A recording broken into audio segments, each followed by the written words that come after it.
if you follow Stephen Colbert's formula, you're going to find this a lot easier to do. So let's just have a look at the first. We're going to be learning 3 strategies from Stephen Colbert on how he creates his comedy. And this is one of those things that you're going to find very useful. Have a look. Stephen Colbert is one of the most popular comedians on television today, and it is largely due to his ability to think on his feet and make people laugh. Today we're going to talk about 3 go-to jokes that form the foundation of Colbert's humor. Once you learn these, jokes will start to come to you on the fly, and you'll have people cracking up without even trying. I tell him you're trapped in the wrong body. Poor him. Yeah, he is. Because I'm a nerd trapped in the right body.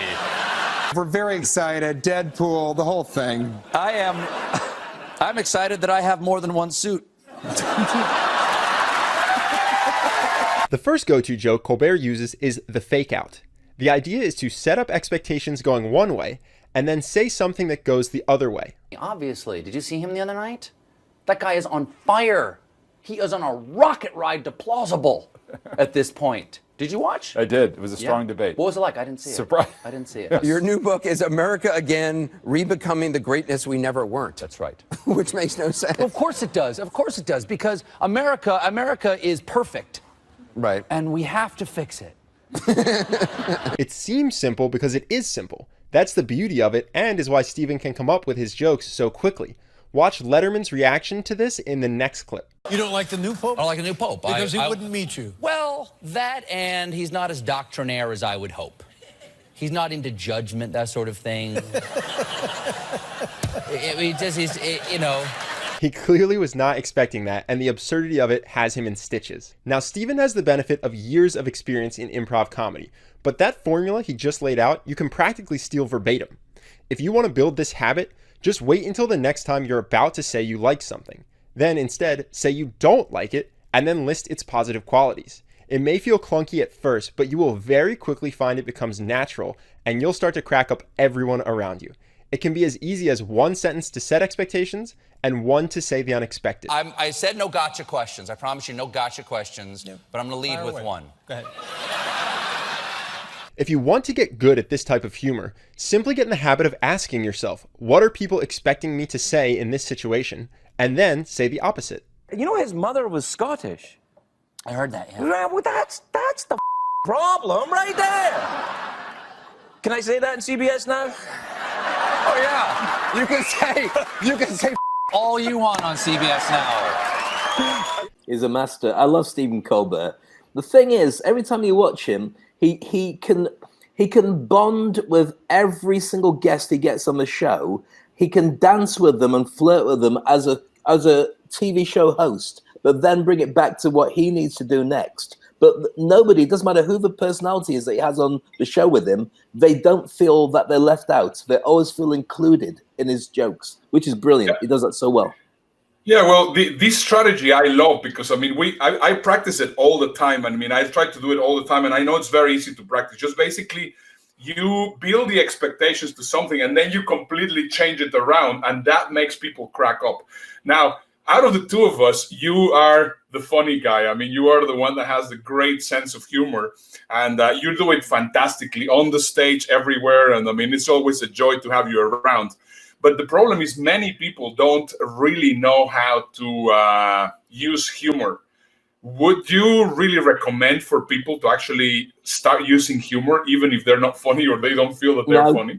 Don't do it. I'll tell you, one of the things I discovered about humor is when you're good at doing it, then that's cool. And I've had humor for my entire life because it's been a survival technique for me to be able to, because I can't fight people because I'm too short and fat, but I can make them laugh. So it's just easier to do it like that. I found and discovered that if you want to get an audience to warm to you, be warm, not funny. Because if you're funny, you might get it right, you might get it wrong, but then you feel the need to become a stand-up comedian and constantly top each joke. And having hosted comedy nights, it's really difficult to do a joke that doesn't fall flat when you're expected to be at the peak of it. What I would always suggest is be warm, because the relationship it has with an audience is the same as being funny. People enjoy your company. And then when you do throw a joke in, it always falls really well because they weren't expecting it. I do a lot of humor. Sometimes it's misplaced, and sometimes there's tumbleweed going across in front of me, but I just keep going anyway because I find it funny, even if nobody else does. Yeah, what I liked about this strategy is just that basically, if you train yourself, and you don't have to do it on stage or on the camera, but you train yourself to build the expectations and then suddenly change it, that always grabs a laugh. So before you're actually doing it there, do it not online, but it's also quite a lot of fun. Now, here's the second strategy from Stephen Colbert. I think this one also, it's super funny, a little bit more difficult to implement, but you're going to find it also very funny. Have a look. The second go-to joke Colbert uses is the caricature. Watch it in this next clip and notice how he changes his voice to create a character. They've got everything in the world. They've got mountains, they've got valleys. The land is so raw, volcanoes. You feel like when you go, there's a deep feeling that if I moved here, if I just stayed, I would be a man. It feels very raw. Yeah. Now imagine if he hadn't changed his pacing and his tone, and he had simply said, there's a sense that if I just stayed here, I would be a man. You'd know how he felt about New Zealand, but it wouldn't have gotten a laugh. But by slowing his pacing slightly and taking on the caricature of the manly man, he captures the audience's attention and makes them laugh. Stephen made his career out of this for a long time, playing a character that shared his name and face, but not his views or mannerisms. In this next clip, watch him switch between the two and listen for how you notice when he's in character. When people invite me to do things, I don't always know who they've invited. Me or the guy on the television show. So who are you? This is me. This is me. What do you want to know about him, Father? Who's wanna asking and why? I'm okay? asking, Just because you got the dog collar on doesn't mean you know more about the Catholic Church than I do. Do you understand me? Are we clear on that? St. Basil? St. Basil. I'm no fan. Okay? Why? St. Arugula. That's the saint. Saint Verdugo. That's the saint I worship. If you want to experiment with this type of humor, you don't have to invent the over-the-top character ahead of time. Just wait until the next time you naturally find yourself telling a story and make it a point to try to embody the different characters involved as you tell it. In this next clip, Stephen shows us 3 things we can play with to embody a character: voice, body language, and the speed at which you speak or move. But it would be different. It would be. What he's like, go improvise about, derivatives and Really? yeah. Generalized debt obligations. Make it exciting. Go. Exactly. And the characters don't even have to be the punchline. Here's an example of Stephen showing you how you can take on characters much more subtly, not to get a laugh, but just to set the scene and captivate attention. Just for context, he was doing a shoot for The Daily Show at a KKK rally, and some KKK members saw them doing it and approached them. Notice how he creates a slightly different voice for himself, his female producer, and the KKK members. Somebody goes, what's this comedy thing? Are you making fun of the Klan? And she goes, look, guys, the president of the Klan's over there across the field. He knows all about what we're doing. Go talk to him. And they said, we're going to. And they all walk off across the field. And she goes, haul ass! It isn't a huge difference. He doesn't go fully into character, but it helps him keep your attention and makes him more interesting to listen to. Very intuitive. And you've got to know your audience. You've got to know what you can get away with and the parameters and your own skill sets, because you can drop badly getting an accent wrong and impersonation wrong. So you've got to get it just right, I guess. Yeah. So, one of the things that I always brings a big smile to my face is our good friend, Frank Mulcahy. He's from Boston. And I remember the time that you guys met, and we were here in the States, and we were here in Houston. And suddenly he approached to you and he said to you that if you could actually tell where his accent was from. Yeah. And I remember that you were just like, well, you're from America. Because of course he was expecting that you will know all the accents from everywhere. So this is what I was going to ask. How would you tell that story? Because it's actually a very... Well, you put me on the spot with it because I'm rubbish at accents. I can't do any accents. I can barely do mine. And so Frank, I love to bits. He's a very dear friend of ours. And he came up to me, and it's the first time we'd met, and he knew that I was British. And so he wanted to share with me, that he's from somewhere else as well. So he said, hey, can you guess where my ex is from? And I went, America. He went, no. I went, and I'm trying to go through places I know in America. And he goes, Boston. And listener went, you know what? You're absolutely right. And I didn't know what a Boston accent sounded like. I only know Boston accents now sound like Frank. So every time he says something, I know it's Frank Mulcahy from Boston. and he's a sweetheart. I'm not great at picking up accents, but that one I've got drummed into and I've remembered because I love him so much. But yeah, you've got to also be careful because if you say it in the wrong company, Frank's got a great sense of humor. People can get very offended, so you got to make sure you do it just subtly so you can be heard, but not quite enough for anyone to catch it. And let's just see one more, which in my eyes, it's the most difficult of them all. You can do it quite well. And actually, I'm going to put you to the test in a moment just to see how well you can do it. Nice, thank you.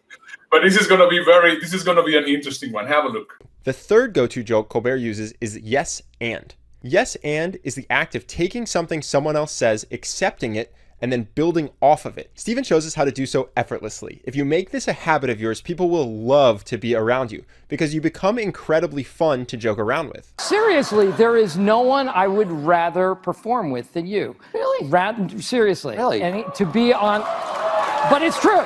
Yes and is great for multiple reasons. One reason it's great is that you don't need to invent a premise or set yourself up. You can just listen for a joke and then ask yourself one of two things. Either, what's the same as that but amplified? Or, what's the next logical conclusion if that joke were the case? Here's the thing. Yeah. Don't propose to a woman on top of the Eiffel Tower because you want a woman who's going to settle for less. That's what you want. That's what It's like at the bottom of a mine shaft, as far away as you can get. And it can create a great back and forth if the person you're with catches on. You can crack each other up and crack up everyone around you. Listen in this clip how Craig Ferguson throws out two random subjects. Colbert combines them, and then Craig decides it would be funny to act that out. It's the History Channel. Yeah, it's For history. a long time, History Channel was like Hitler, and then it was aliens. Right. Are there... That's part of our history, Stephen, whether you like it or not. Aliens and Hitler. And Hitler alien. And Hitler is... Okay. We have come from another planet. They're building on each other. What do you think Stephen does in response? Wow. Yeah? Yeah, that's a good Hitler alien. Yeah. That's a spooky good Hitler. He's just kind of... He doesn't mean he's like, yes, we like it. Yeah. He complements the impression and then mirrors it to join in on the fun. Not only does that two-person back and forth make everyone around you think you're hilarious, it's also incredibly fun to be a part of. And another reason that heightening someone else's joke is so great is because, as Steve Carell showed, it makes the original joker feel good because they feel listened to and like you get their humor. If you make someone feel listened to and understood and then make them laugh, that is an extremely powerful recipe for very quickly making someone like you. They remember. Yeah. You don't get an empire from necessarily being nice guys. You don't. No. But we did it with that certain gentlemanly swagger. Right. You did it with a gin and tonic in We one certainly hand. did. Bang. What's nice about these three jokes is that it's very easy for them to become habit. If you want to, you can make them second nature to you so that they just come to you on the spot. And to make it even easier on yourself, don't try to master all three at once. Just pick one to focus on at a time. That way, instead of your brain having to spin through multiple options, you know immediately whether to use a fake out, go into caricature, or build off someone else with yes and. Once you've gotten the hang of that one joke formula, then add in another. Fascinating. Love it. I love it. Breaking down how Colbert does it. So on this one, we work on it very much. I mean, I remember Michael Dietrich, which is our friend. You have seen him many times here in the Toilet Paper Diaries. But when we were here in Houston doing Speaking America, he was actually teaching all the audience how to do the yes and we feed on each other very nicely on that. I mean, I can start a story and then I throw it to you, and then you can continue that story, and then you can continue that story. I mean, we continue the story, and that's why you see that working together. It's just a great thing. So I hope that you guys find this very valuable. But one of the things you've got to do, Ernesto, whenever, and you see it on these shows of Colbert and so on, they have to make a decision that working together will give a great result. So they won't try and top each other without the consensus that they will try and top each other. So when you've got a guy like Stephen Colbert and John Oliver, who are both clearly capable of anchoring their own show, they will try and get a joke over on each other, but then they'll settle, then go back in again. When you've got the dynamic wrong, and that sometimes happens, you have a massive clash, and then they try and pick it up again, and sometimes it falls so flat, you can tell it's just gone dead between the whole people, and you can feel it, it's tangible. You can tell when it's something that hasn't worked out, because the audience is going, ooh. And one of the best people at producing that is somebody like Ricky Gervais with The Office, because he would say things that were so bad taste and so out of order, and it's very British humor, it would go dry, and you go, "Oh, should we be laughing? I'm not sure." And he won Emmy after Emmy after Emmy by getting that perfectly right. And a lot of British humor is perfect for doing that as well. Thanks for watching the show. We hope you enjoyed it. Make sure you watch all the videos over here. There's 2 choices for you. Or, of course, I'm Dave Crane coming from Dubai. And this is Ernesto Verdugo coming from Houston. And I think we should send a message. Hold on. What is this? Subscribe. Make sure you do. Otherwise, you're going to miss out on all the brand new shows, all the tips, tricks, tools, and techniques, and you'll get none of them. And what's even worse is we'll have to get proper jobs. So make sure you subscribe. I would love to see you on future shows of the Toilet Paper Diaries. You can put it down now, Ernesto. Put it down. Put it down and smile. Say goodbye.